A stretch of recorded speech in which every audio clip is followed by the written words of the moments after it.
This is the only SMG tier list you will need for the current meta. After all the buffs and nerfs this season, the old rankings are completely outdated. So, we've gone back and re-ranked every SMG using our new, more in-depth system to find the definitive truth. We're covering over 20 submachine guns, from the OG MSMC to the meta-defining VMP, to show you what you should actually be using. We will expose the secret contenders, the overrated traps, and the new kings of the current meta. Here's the ranking system we'll be using, from the meta-defining S tier all the way down to F tier for the garbage disposal. Let's get into it. First on the line, we have the RUS 79U, which got a buff in Season 8. The damage in its second range was increased from 24 to 25. Now, that might seem useless, but that single point of damage allows it to get a 234 millisecond time to kill out to 25 meters.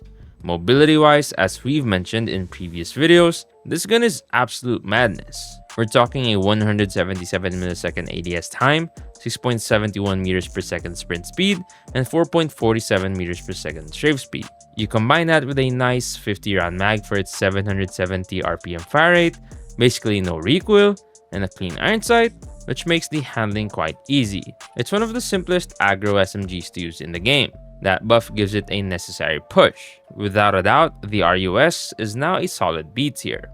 Since we've mentioned the OG aggro SMG, let's talk about the OG trash can SMG. It's the Chickum. Simply put, I'd say it's no longer the disaster it used to be. It doesn't feel sluggish, the 51 round mag is more than enough, and being a burst gun means the recoil is practically non-existent. On top of that, the iron sight is clear and stable, which makes it smoother to use. Where it always used to fall flat was damage over range, but even that's been fixed with the most recent buff. You can now secure a clean 1 burst up to 24 meters, and after that, it still holds a solid 4-shot kill up to 30 meters, which is honestly way better than before. This gun has finally been fixed. It's a solid C tier. Next up, we've got the PDW-57. This isn't exactly top rated worldwide, but in the EU, it's known as the iPad player's go-to SMG. And that's easy to explain. It has 0 recoil, a crystal clear iron sight, and no screen shake, so the only job left is for you to just aim. Damage-wise, it isn't groundbreaking, but it's solid enough, with a 240 millisecond time to kill out to 26 meters. What really makes it stand out is the mobility, especially with the 4.43 meters per second strafe speed. The way you run this gun is simple. Treat it like a laser pointer. Aim, shoot, and strafe. For that reason, it goes straight into A tier. Next up is the Razorback, and this is a weapon that I believe is highly underrated now. It offers a 3-shot kill in its first range up to 9 meters, and then holds a solid 4-shot kill across the next 2 ranges, all the way out to 40 meters. Its mobility is on par with what you get from the PDW, meaning you are quick. So quick it's actually hard for enemies to track you while you're strafing. The magazine is good, with 42 bullets for its 700 RPM, which is decent. Now, yes, the iron sight isn't perfect, and neither is the aim shake or the recoil. But despite those flaws, this gun is definitely getting slept on. With its solid damage and great mobility, the Razorback earns a B tier spot. Next, we have the MSMC, the OG close range SMG. This is the gun that basically defined the CQB SMG era back in the day. Let's talk handling. It's awful like most close range bullet hoses. It has a high fire rate paired with weak per shot damage, but the end result is still a solid time to kill. The difference here, and the reason it's still viable, is the mobility. With a 6.8 meters per second sprint speed and a 4.4 meters per second strafe speed, it's on the faster side compared to other CQB SMGs. It has a standard 40 round mag and a reload of about 1.2 seconds. It's nearly competitive in every situation, but it does struggle a bit in that 10 to 20 meter range. Solid overall, the MSMC is a B tier weapon. Back to another OG, the HG40. This gun had its time in the spotlight around 2020. Nowadays, it's pretty washed. Basically a worse Bison. The mobility is weak for a flex SMG at only 6.2 meters per second sprint speed and 3.4 meters per second strafe speed. Sure, you get a 35 meter 4-shot kill, but that only results in a 270 millisecond time to kill, which isn't good enough to compete. The handling is fine, but it's not on the Bison's level. And that's really the whole story. The Bison does everything better. That's why the HG40 is in C tier. Next up is the Pharaoh. And even though it received a buff in Season 9 of 2025, it doesn't gain a single tier. Here's why. It still has one of the worst handling profiles, if not the worst, in the entire game. It suffers from a random recoil pattern, which is already tricky, but on a burst weapon, it's a nightmare. Beyond that, the mobility is nothing crazy, and the magazine isn't that big. Its only great quality remains the fact that it can kill with fewer shots and the amount in its burst up close, giving it some forgiveness. But outside of that very specific close range niche, there is still nothing great about this gun. The Pharaoh remains firmly in D tier. Moving on to the GKS. Once upon a time, this thing was meta, even a comp legend. Plus, it's got one of the most iconic skins in the game, the Unicorn. But how does it hold up now?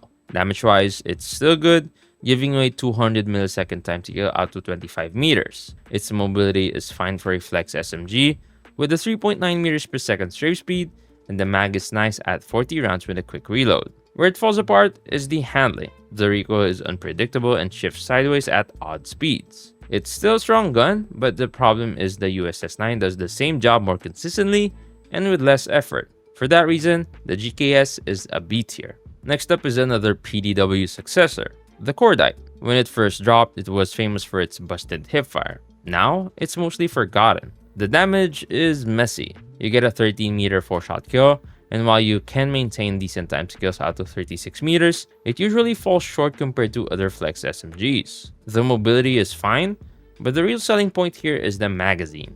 You get a massive 80 bullets per mag with about a 1.4 second reload time, which is perfect for shredding entire squads without reloading. Still, it sits below the PDW or the Bison. It's a good gun, but only a B tier. Next up, one of my personal favorites, the QQ9. This one's often compared to the HVK30, and for good reason. Now, its magazine is small at 30 bullets. Just look at the average time to kill. It doesn't seem impressive, but the potential time to kill tells the real story. It has a 160 millisecond time to kill up to 16 meters, which is one of the top 3 fastest in the game. You combine that with mobility that's quick for its class. 6.6 meters per second sprint, 4.1 meters per second strafe, plus super fast handling with a 206 millisecond ADS and a 100 millisecond sprint to fire time. It's a gun that absolutely dominates skirmish gunfights where you aren't pre-aiming. It's an easy A tier. Next is the Fennec. Now, it did get some nice buffs in Season 9 of 2025, but sadly, they aren't sufficient to make it meta-defining again. They just make it more efficient overall. It's still strong, powered by that insane 1111 RPM fire rate, giving it a 216 millisecond time to kill in the first range and 217 millisecond in the second. But the mobility is decent, especially the sprint speed. The ADS time also got buffed, and we now have 221 milliseconds of ADS time. It's better than it was, but its core weaknesses remain.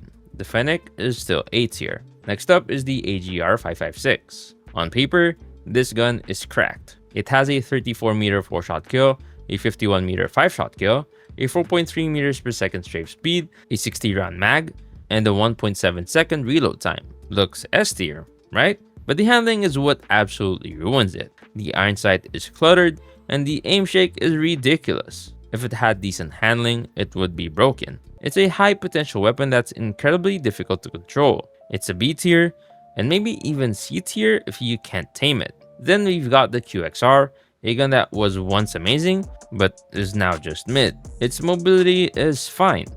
6.5 meters per second sprint, 3.8 meters per second strafe, and a 206 millisecond ADS time. The problem is the damage. Now, on paper, it doesn't sound too bad. Up to 12 meters, it's a 4-shot kill for a 180 millisecond time to kill. Then out to 32 meters, it's a 5-shot kill for a 240 millisecond time to kill. But that's before you factor in the awful leg multiplier. Just one leg shot can turn a 4-shot kill into a 5-shot, or a 5-shot kill into a 6-shot. This makes it far too inconsistent to be competitive. The QXR is in C tier. Now for the P-Teen Bison. Simply put, this is the best noob-friendly weapon in COD Mobile. It has zero recoil, smooth handling, and one of the largest magazines in the SMG category at 64 bullets. The mobility is also great, with a 4.4 meters per second strafe speed, 6.4 meters per second sprint speed, and a 235 millisecond ADS time. But the big selling point is its damage consistency. You have a 37 meter 5-shot kill as a baseline, with the potential for a 4-shot kill to the upper body and even a 3-shot kill to the chest or arms inside 10 meters. Because of this incredible ease of use, the verdict is a special one. For everyone, the Bison is a solid A tier. But for beginners, it's literally S tier. Onto the MX9, a gun that was the most dominant in COD Mobile history. These days, it's fallen off, but it's still strong. It has a 24-meter 4-shot kill, which is a 210 millisecond time to kill, plus some of the best mobility in the game, including approximately 5 meters per second of strafe speed and a 150 millisecond ADS time. Its weak point is the handling. It has a terrible iron sight, messy recoil, and tons of shake, making it hard to exploit consistently. Still, it's one of the best off-meta picks you can use. The MX9 is an A tier. Next up is the CBR4, and thanks to some good buffs, this gun is slowly getting back into the best SMGs discussion. Its damage is now much more respectable, with a 25-meter 4-shot kill offering a 225 millisecond time to kill and a decent 300 millisecond time to kill out to 35 meters. The mobility is great, but that's not its biggest advantage. The thing that truly makes the CBR4 shine is its ease of use. It has no recoil, a clean iron sight with no shake, a large magazine, and a quick reload time. This combination makes the CBR4 particularly strong in the current meta. It's moving up a tier, landing solidly in A tier. Next is the PPSH-41. This is a gun that isn't broken, but it's still notable. Its stats are fine, it has solid damage potential, decent mobility, and an insane magazine with 65 bullets and a 1.2 second reload. But the handling is what drags it all down. The recoil is wild, inconsistent, and frustrating to manage, and that's even with a nice iron sight. It's a weapon with a solid base that's completely let down by its handling. It needs a buff badly. The PPSH-41 is in D tier. Next up, we've got the Baby Fennec, the MAC-10. It receives some small buffs to its damage and stomach multiplier. This gives it a 19-meter potential 5-shot kill, offering a really nice 200 millisecond time to kill. Anything farther than this is absolutely useless to know, as the BSA is awful. It has a massive 1200 RPM fire rate, which means missing a single shot doesn't cost you that much. Along with that, it has a crazy good hipfire spread of 270. That number isn't great on its own, but it's pretty crazy when you consider the fire rate. And the mobility is absolutely outrageous. 6.84 meters per second sprint speed, 4.96 meters per second strafe speed, and a 200 millisecond ADS time. Nowadays, it's quite usable, but the bullet spread is still a massive issue. Thanks to the buffs, we'll throw it up a tier from where it used to be. The MAC-10 ends up in B tier. Moving on to the KSP-45, it received a little buff in Season 9 of 2025. Now, this doesn't make it anywhere close to meta-defining, but it does reaffirm its spot as the best burst SMG outside of the CX-9 burst. It carries a 90-meter 1-burst kill potential, while having a blazing fast mobility. We're talking 6.7 meters per second sprint, 4.8 meters per second strafe, and a 200 millisecond ADS time. The handling is also insanely good. The only catch? You absolutely have to avoid hitting the legs. As long as you don't hit the legs, we're good. It's a powerful high-speed burst option with a specific weakness. The KSP-45 remains in B tier. Next is the fan favorite Switchblade X9. As a close-range SMG, this gun has no flaws. The damage is strong, with a 213 millisecond time to kill out to 23 meters. The mobility is great, with a 6.8 meters per second sprint, 4.5 meters per second strafe, a 228 millisecond ADS time, and 150 millisecond sprint to fire time. The handling is smooth, and the magazine is fine at 41 rounds with a 1.1 second reload. It's just a clean, all-around great SMG. However, in this category, being just good everywhere isn't enough for S tier. It's an easy A tier. After that comes the Lapa, which is one of the biggest niche picks in the game. It has a 20-meter 4-shot kill for a 240 millisecond time to kill, and it has insane mobility with a 4.8 meters per second strafe speed. But it's held back by an awful iron sight and, more importantly, super slow bullet velocity. That slow bullet velocity makes it feel like you're lagging at longer ranges. It's a fun gun, but it's deeply flawed. The Lapa is in C tier. Then we've got the OTS-9. This gun is almost identical to the Switchblade X9 in its stats, damage, and mobility. So, what's the catch? There are two key differences. First, its recoil isn't as smooth, And second, you're forced to run into a visible laser to get proper bullet spread accuracy. That visible laser alone is enough of a disadvantage to drop it a tier below its brother. The OTS-9 is in B tier. Next up is the Striker 45. On paper, the damage is good. You get a 20-meter free tap and a 32-meter 4-tap. But it's basically unplayable due to its recoil.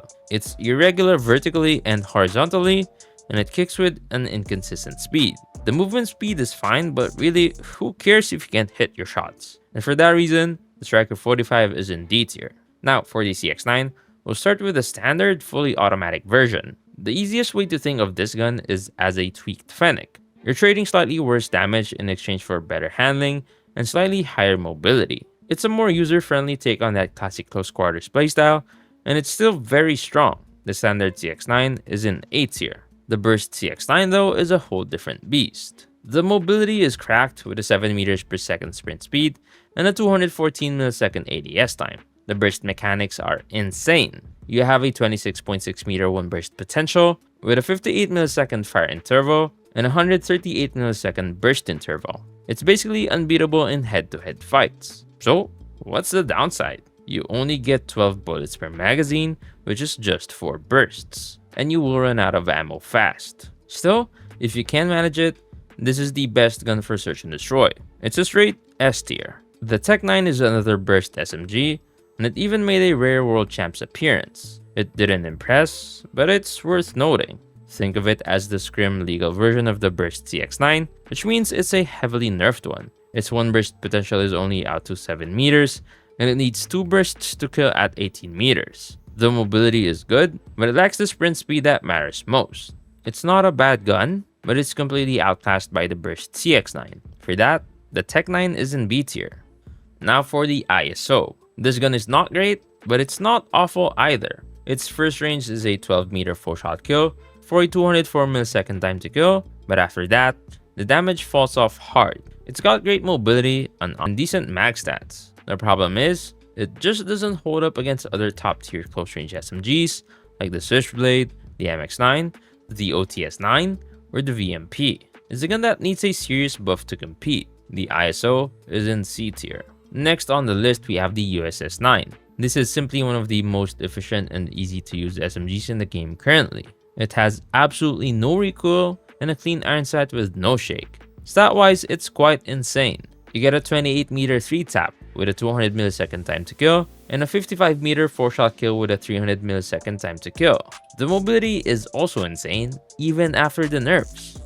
6.2 meters per second sprint speed, 3.47 meters per second strafe speed, and a 224 millisecond ADS time. Now, it does have one issue concerning the magazine size, as you only get 32 bullets, even though the reload time is good. But the biggest issue is its fire rate. At 600 RPM, it can be quite tricky to handle in very close quarters combat. Aside from that, however, this weapon is goated. The USS-9 is in S tier. And finally, we have the VMP, which is currently my personal favorite and the strongest CQB SMG in the game right now. The damage is excellent all the way out to 33 meters. You have a 186 millisecond time to kill up to 13 meters, a 248 millisecond time to kill up to 21 meters, and a 310 millisecond time to kill up to 33 meters, with potential for even faster kills at each step. Its general mobility isn't the main highlight, with a 6.4 meters per second sprint and a 4.1 meters per second strafe. But its handling stats, a 182 millisecond ADS time, and a 135 millisecond sprint to fire time are what make it perfect for run and gun. The overall handling is excellent, a clean iron sight, no shake, even better than the PDWs. The magazine is cracked too, with 52 rounds and a reload time under 1 second. In short, this is the best SMG in the game right now. The VMP goes straight to S tier, and added to our list for Season 9 of 2025 is the Noobs 10. First off, its damage profile is fully consistent, even hitting all leg shots. From 0 to 16 meters, it's a 4-shot kill. From 16 to 24 meters, it's a 5-shot kill, and beyond that, it's a 6-shot. Plus, if you hit a headshot within 8 meters, you can secure a 3-shot kill. Now, the time to kill depends heavily on whether you run a suppressor or not, as it changes the fire interval. With the suppressor, The fire interval is 68 milliseconds. This gives you a 136 millisecond 3-shot kill, a 204 millisecond 4-shot kill, and a 272 millisecond 5-shot kill, and a 340 millisecond 6-shot kill. If you go without a suppressor, the fire interval drops to 63 milliseconds. This results in a faster 126 millisecond 3-shot kill, 189 millisecond 4-shot kill, 252 millisecond 5-shot kill, and a 315 millisecond 6-shot kill. Mobility-wise, this thing is a missile. 168 millisecond ADS time, 6.6 meters per second sprint speed, and 4.95 meters per second strafe speed, making it one of the fastest SMGs. The main drawback is the magazine. 32 rounds with a 1.5 second reload isn't great for a gun firing at 950 RPM, but it's manageable. The handling makes up for it. The recoil kicks straight up and it is easy to control, similar to a Fennec or Mac-10, and the base iron sight is clean with minimal shake. Overall, this 10 is an incredible pick. It's fast, consistent, and could even be meta viable with the new competitive restrictions. It debuts strongly in A tier. So now you're an expert on the SMG meta, but that's only half the equation. To truly master every gunfight, you need to know which assault rifles are dominating the current meta.